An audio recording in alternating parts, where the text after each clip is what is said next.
dish na mukhang social pero quick and easy ang pagluluto. Achieve natin nandito sa recipe ni Mars Hero ang burger steak and mushroom white sauce. Ayun naman. Basically, ito lang. Kailangan mo lang ng ground na beef tsaka ground na pork. Okay. Pagsasamahin mo sila. Actually, preferred dito is magkamay. Pero since, ayan, pagsasamahin mo lang sila. Ayan. Tapos, lalagyan mo ng onion. Depende kung ilang amount yung gusto mo. Oo. Basically, ayoko nang masyadong ma-onion. Okay. Oo. Correct. Yan, lalagyan. Well, after that, lalagyan ng ng pepper. Yan. Tapos salt. Pinagluluto pa rin ba kayo ng lola mo nito? Yes. Ayan, with salt. Tapos lalagyan na ng lalagyan na natin ng Siyempre egg. yung binder. Yes, oo. In fairness sa'yo, Hero, marunong-runong ka sa Oo, kusina. Dapat Mahilig ka ba magluto or... Maandar yan. Actually, mahilig kumain yung yung family namin. Sa family namin kasi more on cooking. Like, gusto namin mas maraming food na nakahanda. Talaga? Pag may occasion kami. Actually, Fiesta palagi. ito yung mga basic lang na niluluto sa pag may okasyon, ganyan. Tapos, lalagyan na natin ng flour. Okay. Para mas magdikit-dikit, Mars. Yes. No. This is cornstarch pala. No, I'm sorry. Pwede rin. Yes, cornstarch kasi Binder din siya. para mag-bind talaga yung beef tsaka yung Paling gagawin dito is i-fry mo siya, i-mold na siya ng i-mold mo siya ng into anong gusto mo. Kasi sa amin, we want it yung parang bola-bola. So, Mas bet ka kasi yung flat. since gusto ko mag-venture into sa business, into restaurant, ginawa ko siya na parang medyo enticing kasi hindi yung bola-bola, na parang, ginawa ko siya na parang patty. Meron akong hinanda actually na nandito. Ayan. Ayan Ito. na. Nakasakto sa atin, no? Ayan. 4 na sikat. Oo, 4. So, Alam ko next yun naman, dati, gagawin na natin yung yung sauce. Ang una natin gagawin is maglalagay tayo ng butter. Here. Ayan. Ayan, butter. Kami kasi hindi namin piniprefer yung oil. Oo, butter talaga. Parang mas better yung butter.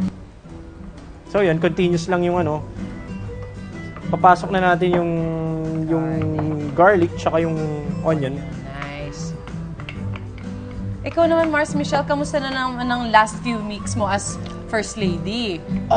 Slightly magulo kasi naman Donald and Hillary, they're the at each debates. other's the debates getting dirtier and nastier by the day. Totoo naman. Yung Mushrooms.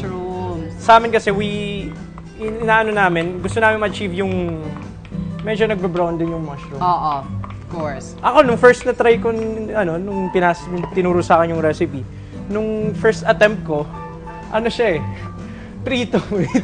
Tostado yung mushroom. Tapos, lagyan natin ng water. Ayan, pag medyo brown, yellowish brown na siya. Medyo gold, yeah. Okay. Lalagyan natin ng konting water.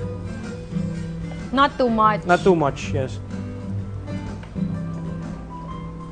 Tapos, isusunod na natin yung yung Canned cream of mushroom. cream of mushroom. Yes. Pwede yung canned, like if you want na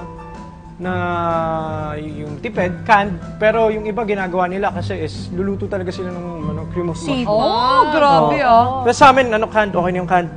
At saka masarap kasi siya. Actually, Malasa yan, Mars. totoo, very. Yan ang comfort food. Yeah. Tapos sa bowl kakain, tapos may kanin. Sunod ka ng Mars. Yes, parang know, topping. babe. Tapos Topping wala na lang yung siya sa patty. bowl. Tapos wala na yung patty. Sauce na lang, ulam na. So Ang parang swerte ng uneven. mapapangasawa ni Hero. Di ba nga?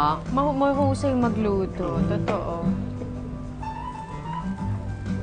Kaya lang sana yung mapapangasawa ni Hero, mahusay din mag-workout.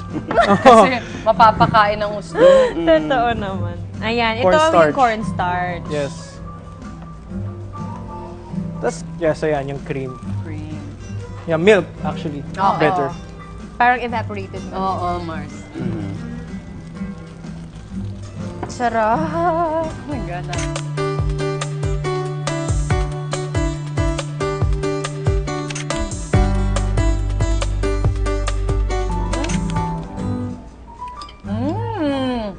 Sarap. Kaya Nasa yun nga. yung butter, grabe. Yung butter. Correct. Correct. Tama. Tama Ang yung sarap. butter. Ang rich, Yun lang, very rich. It's also because of the milk, The milk, then also, yeah. no? Kulang, onti nga yung milk na binalagay ko actually. Para may ibabaw pa rin yung lasa ng mushroom. Yeah True, ang naman. sarap. Good Nice job, one, Hero. Pars. It's really good. Sobra. Sarap ng dinner namin.